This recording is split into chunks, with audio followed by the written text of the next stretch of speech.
السلام علیکم ورحمۃ اللہ وبرکاتہ۔ برادران اسلام سے خصوصی طور پر اور سارے ہی بھارت واسیوں سے عمومی طور پر یہ اپیل کرتا ہوں، درخواست کرتا ہوں، بنتی کرتا ہوں کہ موجودہ وبائی بیماری کی وجہ سے جو لاک ڈاؤن چل رہا ہے اور لاک ڈاؤن کی وجہ سے پرشاسن کے جانب سے، حکومت کی جانب سے جو انسٹرکشنز ہیں، جو ہدایات ہیں، ان پر ہم سب کا عمل کرنا بہت ہی نہایت ہی ضروری ہے۔ یہ انسٹرکشنز ہماری سختی کے لیے نہیں بلکہ ہماری خیر خواہی کے لیے ہیں۔ اس لیے میری آپ سے مؤدبانہ گزارش ہے کہ ان انسٹرکشنز کا، ان ہدایات کا آپ پابندی کے ساتھ عمل کریں۔ اس کے بعد میں برادران اسلام سے متوجہ ہوں کہ اس مرتبہ جو رمضان المبارک کا مہینہ آ رہا ہے، جو انشاءاللہ کل سے شروع ہو جائے گا، یہ مہینہ لاک ڈاؤن ہی میں آ رہا ہے تقریباً۔ چنانچہ رمضان کے مہینے میں رمضان کی فضیلت کو حاصل کرنے کے لیے میں اور آپ بہت ہی جد و جہد کرتے ہیں، عبادات کرتے ہیں۔ ان میں سے روزہ رکھنا ہے، تراویح کی نماز پڑھنا ہے، پنجگانہ نمازیں ہیں، ذکر و اذکار ہیں، افطار ہے، افطار کرانا ہے، یہ سب چیزیں ہوتی ہیں۔ لیکن لاک ڈاؤن کے چلتے ہوئے حکومت کی جانب سے جو ہدایات دیے گئے ہیں، اگر اس کو سامنے رکھیں گے، مد نظر رکھیں گے اور پھر اس کے مطابق عمل کریں گے تو چند چیزیں ایسی ہیں جن کو فالو اپ کرنا اور جن پر ہمیں چلنا بہت ہی ضروری ہے۔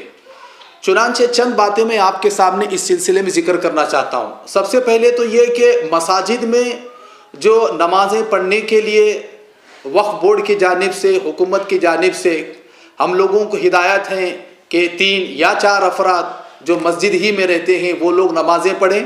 چنانچہ اسی ترتیب سے جتنا بھی لاک ڈاؤن ہوگا اس وقت تک ہم اپنی مساجد کے اندر وہ 3 یا 4 افراد ہی نماز پڑھیں گے۔ یہاں تک کہ تراویح کی نماز بھی یہی افراد مسجدوں کے اندر پڑھیں گے۔ ان کے علاوہ کوئی بھی فرد، میری آپ سے مؤدبانہ گزارش ہے کہ تراویح کی رمضان میں فضیلت حاصل کرنے کے لیے چلو ہم مسجد جائیں گے، خدا کے واسطے ہرگز آپ ان حالات کے اندر جو افراد وہاں طے ہیں انہی کو پڑھنے دیں۔ آپ اپنے گھروں کے اندر تراویح کی نماز پڑھیں۔ اللہ کا خزانہ بہت بڑا ہے، اللہ بہت بڑے ہیں، اللہ کو ان موجودہ حالات سے اللہ تعالیٰ باخبر ہے۔ اللہ کو یہ بات پکی معلوم ہے کہ آپ مسجد کے اندر کیوں نماز کو نہیں جا رہے ہیں۔ اس لیے امید ہے کہ آپ ان مجبوریوں میں اگر آپ اپنے گھروں کے اندر تراویح کی نماز پڑھیں گے، پنجگانہ نماز پڑھیں گے تو اللہ کے ذات سے امید ہے کہ اللہ تعالیٰ آپ کو انشاءاللہ مسجدوں میں ہی نماز پڑھنے کا ثواب عطا فرمائیں گے۔ اب رہی بات، بہت سارے لوگ فون کر کے یہ پوچھتے ہیں کہ تراویح کی نماز گھر میں کس طرح ادا کریں، کتنی صورتیں پڑھیں، کیا تربیہ ہو، صفیں کیسی ہوں، کیا مستورات ہمارے ساتھ پڑھ سکتی ہیں۔ تو میں اس سلسلے میں چند آپ لوگوں کی رہنمائی کروں اکابرین کے اقوال کو سامنے رکھ کر۔ چنانچہ تراویح کی نماز یہ سنت مؤکدہ ہے، آپ اپنے گھروں کے اندر بھی اس کو پڑھ سکتے ہیں۔ گھروں کے اندر چاہے تو انفرادی بھی پڑھیں اور اگر جماعت سے پڑھنا چاہیں تو جماعت سے بھی یہ نماز آپ اپنے گھروں کے اندر ادا کر سکتے ہیں۔ اب جماعت کے ساتھ نماز ادا کرنے کی کیا ترتیب ہوگی، تھوڑی سی باتیں میں آپ کو بتا دوں کہ جو نماز پڑھانے والے ہیں، اگر اس گھر کے اندر کچھ مرد حضرات ہیں، 1-2 مرد حضرات اور بچے بھی ہیں اور مستورات بھی ہیں، مائیں ہیں، بہنیں ہیں، تو ان کی ترتیب لگائی جائے کہ مرد حضرات جو امام ہیں وہ سامنے رہیں، پیچھے اس کے بعد جو بڑی عمر کے بالغ حضرات وہ رہیں، ان کے پیچھے میں چھوٹے بچے رہیں اور ان کے پیچھے میں مستورات رہیں۔ آپ اپنے گھروں کے اندر یہ ترتیب قائم کر کے صفوں کی تراویح کی نماز کو با جماعت آپ اپنے گھروں کے اندر ادا کر سکتے ہیں۔ اور اگر اتنے حضرات نہیں ہیں بلکہ صرف میاں بیوی ہیں تو میاں بیوی بھی جماعت بنا کر تراویح کی نماز کو ادا کر سکتے ہیں۔ وہ اس طریقے سے کہ شوہر سامنے رہے اور پیچھے میں جو ہے بیوی رہے تو انشاءاللہ ان کی بھی یہ نماز ادا ہو جائے گی۔ لیکن اگر بچہ بھی ہے، شوہر بھی ہے اور پھر ساتھ ہی ساتھ بیوی بھی ہے، تو اس وقت میں یہ صورت ہوگی صف کی کہ سامنے شوہر رہے گا، نماز پڑھائے گا، پیچھے میں لڑکا رہے گا، اس کے پیچھے جو ہے بیوی رہے گی۔ یہ صفوں کی ترتیب جو میں نے آپ کو بتائی ہے، اگر یہ صفوں کی ترتیب آپ کو سمجھ میں نہیں آ رہی ہے تو انشاءاللہ ہم آپ کو آخر میں، ویڈیو کے آخر میں انشاءاللہ ایک فون نمبر دیں گے، اس فون نمبر پر اگر آپ کال کریں گے تو انشاءاللہ آپ کو مسئلے کی انشاءاللہ تسلی بخش آپ کو جواب دیا جائے گا۔ یہ تو صفوں کی ترتیب میں نے آپ کو بتائی۔ دوسری یہ کہ بہت سارے لوگ پوچھتے ہیں کہ مولانا رمضان المبارک میں قرآن مجید کا ختم کرنا بھی تراویح کے اندر ایک سنت مؤکدہ ہے، تو میں آپ سے یہ ذکر کروں کہ بے شک تراویح کی نماز 20 رکعت پڑھنا ایک الگ سنت ہے، اور اس تراویح کی نماز میں پورا قرآن مجید ختم قرآن کرنا ایک الگ سنت ہے۔ موجودہ حالات کے اندر اب اگر ہماری چاہت تو ہے اور ہم چاہتے ہیں اور ہمارے دل کی خواہش بھی ہے کہ مسجد میں جا کر ہم قرآن مجید کو سنیں، لیکن اب سن نہیں سکتے، اللہ آپ کی نیتوں کو جانتے ہیں۔ انشاءاللہ اللہ تعالیٰ آپ کو اگر گھروں میں رہتے ہوئے تراویح کی نماز میں اگر قرآن نہ سن کر چھوٹی چھوٹی صورتیں ہی اگر آپ پڑھیں گے تو انشاءاللہ اللہ تعالیٰ آپ کو، اللہ کے ذات سے امید ہے، قرآن سننے کا آپ کو ثواب عطا فرمائیں گے۔ لہٰذا تراویح کی نماز میں پورا مکمل قرآن مجید ختم کرنا کوئی ضروری نہیں ہے، جتنی صورتیں آپ کو یاد ہیں اتنی ہی صورتیں اگر آپ تراویح کی نماز کے اندر پڑھیں گے تو انشاءاللہ آپ کی تراویح کی نماز ادا ہو جائے گی۔ اگر آپ کو 10 صورتیں یاد ہیں علم تر سے لے کر سورہ ناس تک، تو پہلے کی 10 رکعت میں وہ صورتیں پڑھیں، پھر بعد کی 10 رکعت میں وہی صورتیں پڑھیں، انشاءاللہ تراویح ادا ہو جائے گی۔ لیکن اگر کسی کو اتنا بھی یاد نہیں ہے تو اللہ نے اتنی آسانی رکھی ہے دین کے اندر، اگر آپ کو صرف 2 صورتیں ہی یاد ہیں تو وہی دو صورتیں ہر 2 رکعت کے اندر پلٹ کر اگر آپ پڑھیں گے تو انشاءاللہ آپ کی پوری تراویح کی نماز ادا ہو جائے گی۔ یہ تو میں نے آپ کو بتایا کہ کتنا آسان ہے تراویح کی نماز کو ادا کرنا۔ ساتھ ہی ساتھ ایک مسئلہ تراویح کا یہ ہے کہ تراویح کی نماز جب آپ پڑھتے ہیں تو ہر 4 رکعت کے بعد ترویہ ہوتا ہے، یعنی 4 رکعت پڑھنے کے بعد ہم مسجدوں میں بیٹھ جاتے ہیں تھوڑی دیر کے لیے، پھر اس کے بعد آگے کے 4 رکعت پڑھتے ہیں، پھر 4 رکعت کے بعد پھر ترویہ ہوتا ہے۔ تو آپ ترویہ میں کیا پڑھیں؟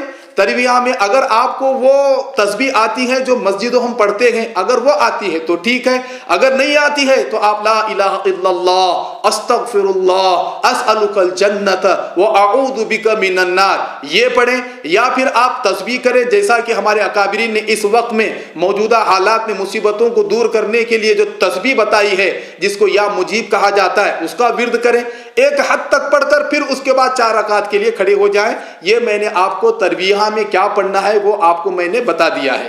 یہ چند باتیں تھیں۔ اس کے علاوہ ایک یہ ہے، تھوڑی سی گزارشات ہیں روزے کو لے کر۔ عام طور پر میں خود بھی اپنے بارے میں آپ کو بتاؤں کہ جو چھوٹے بچے ہوتے ہیں 3 سال کے، 4 سال کے، 5 سال کے، ہمارے اکابرین یہ کہتے ہیں کہ ان کو روزے کی عادت ڈلوانے کے لیے رمضان کے مہینے میں 1-2 روزے رکھوانا چاہیے۔ لیکن اس مرتبہ میں میرا اپنا ایک پرسنل مشورہ آپ کو دے رہا ہوں کہ موجودہ حالات میں چونکہ یہ سننے میں آیا ہے اور یہ بہت ہی معتبر خبر بھی ہے کہ اگر کسی کی ہیومینٹی یعنی دفاعی پاور اگر کم ہوتا ہے تو اس کو یہ وائرس جلد سے جلد اٹیک کرتا ہے۔ اگر ہمارے بچے جو 3 سال کے ہیں، 4 سال کے ہیں، 5 سال کے ہیں، 6 سال کے ہیں، کمزور بچے ہیں، ہم روزے کی چاہت میں اگر بچوں کو روزہ رکھوائیں گے تو پہلے سے ہی ان کی ہیومینٹی پاور کم ہوتی ہے، روزہ رکھیں گے تو اور زیادہ کم ہو جائے گی، تو ہو سکتا ہے کہ اس وائرس کا اٹیک بہت جلد ہو جائے۔ اس لیے میں اپنا ایک پرسنلی مشورہ آپ کو اکابرین سے مشورہ کر کے یہ بتا رہا ہوں کہ آپ اس سال میں بتا رہا ہوں آپ کو، اس سال میں آپ اپنے چھوٹے بچوں کو روزہ نہ رکھوائیں۔ یہ ایک میرا ذاتی مشورہ ہے۔ 10 سال سے کم اگر عمر کے بچے ہیں تو ان کو آپ روزہ نہ رکھوائیں۔ ایک بات میں نے آپ کو یہ بھی بتا دی۔ اس کے علاوہ یہ بھی سننے میں آ رہا ہے اور ایسا ہوتا بھی ہے کہ ہماری جو مستورات عورتیں ہیں، آزو بازو کی عورتوں کو جن کو تراویح کی نماز نہیں آتی ہے، اپنے گھروں میں جمع کر کے تراویح کی نماز پڑھاتی ہیں۔ اس سال کے لیے میرا آپ سے عاجزانہ مشورہ ہے کہ کوئی بھی ہماری بہن، کوئی بھی ہماری خاتون، مسلمان ماں بہن، کوئی بھی